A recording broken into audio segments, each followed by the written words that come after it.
जानते हैं सभी लोग।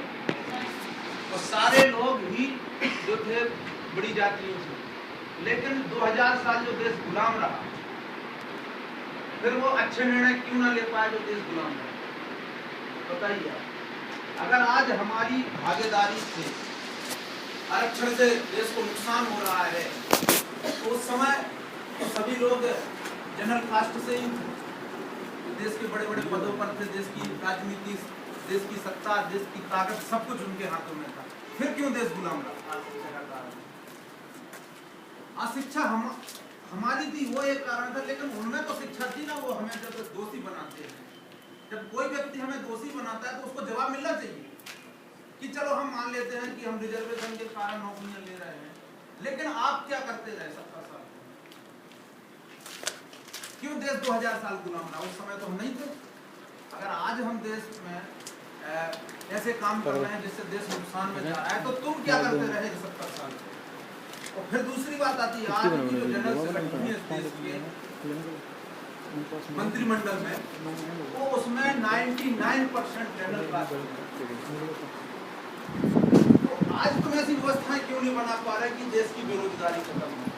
इसमें दोस्त तो हमारा है नहीं, हम तो नहीं है वहां पर। देश को चलाने वाले तो आपको, इस देश के मंत्रिमंडल में देखा जाए, इस देश के लोकसभा में देखा जाए, तो भागीदारी सबसे ज्यादा उन्हीं की है उन्हीं की नहीं है?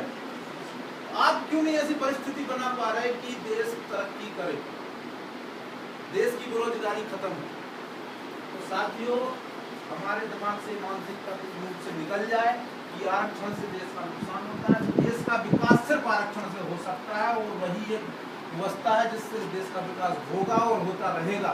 अगर ये आरक्षण सही तरीके से आज लागू किया होता, जिस तरीके से बाबा साहब ने दिया था, तो आज देश को आरक्षण की आवश्यकता न पड़ती और देश वापस से सोने की क्रिया हो चुका होता।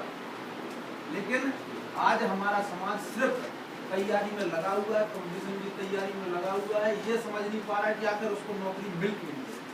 साथी, जब नौकरी बचेगी ही नहीं तो नौकरी लगेगी कहाँ से? कंपटीशन आपके बीच में होने लगा है। 1990 से पहले कंपटीशन आपके बीच में नहीं था, अब कंपटीशन आपके बीच में। गुजरात में हो गया है कि जो एससी का सर्टिफिकेट लगाएगा और वो एससी में ही फाइट करेगा, चाहे वो 90% अंक लाए और जनरल वाला 70% अंक लाए, वो जनरल में जाएगा, आप सिर्फ एससी में होगा।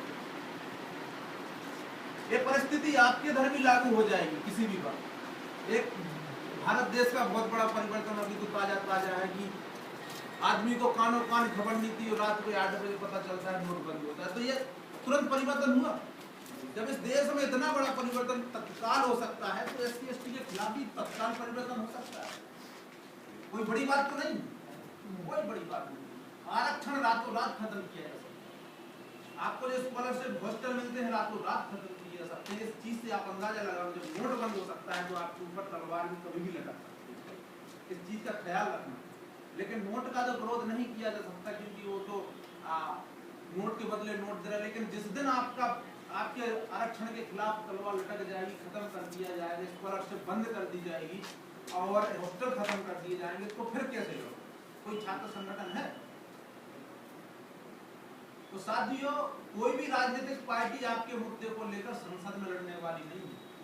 ये बात आप दिमाग से निकाल दो। आज जो कहते हैं दलित छात्र, दलित नेता कहते हैं बहुजन समाज पार्टी हमारी पार्टी है, तो साथियों पार्टी कोई भी हो, चाहे बहुजन समाज पार्टी, चाहे बीजेपी, चाहे कांग्रेस, सिर्फ राजनीति करती है। और हमें राजनीति गंदा नहीं कहते, वो अपनी परिस्थिति के अनुसार चलती है।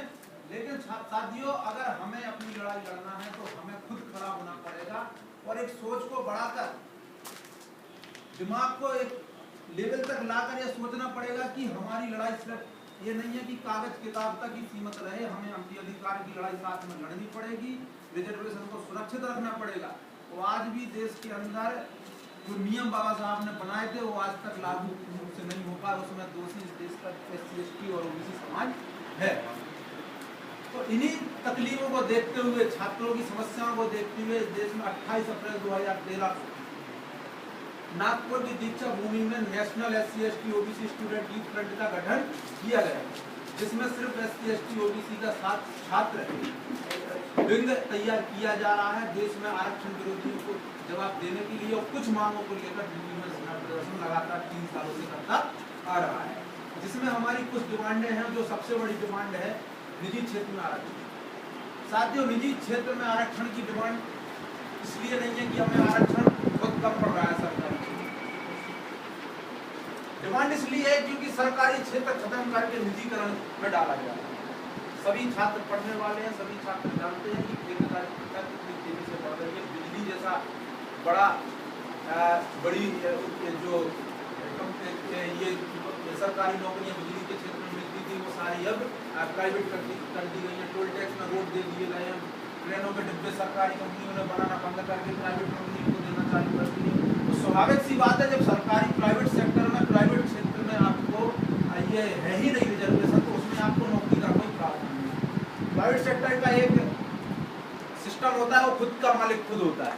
अगर मैं किसी कंपनी का मालिक हूँ तो मैं अपने परिस्थिति के अनुसार किसी को भी जॉब दे सकता हूँ। दे सकता कि नहीं दे सकता? अगर सागर जिले के अंदर कोई सी दुकान है तो वो जिसको चाहे उसको नौकरी पे रख सकता है। इस पे कोई किसी का बॉन्ड नहीं है।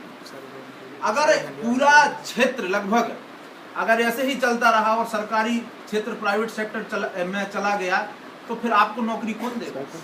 कितने ठेकेदार हैं आपकी समाज से करोड़पति अरबपति? कितने यूनिवर्सिटियां हैं हमारी? कितनी कंपनियां हैं? कौन बना रहा है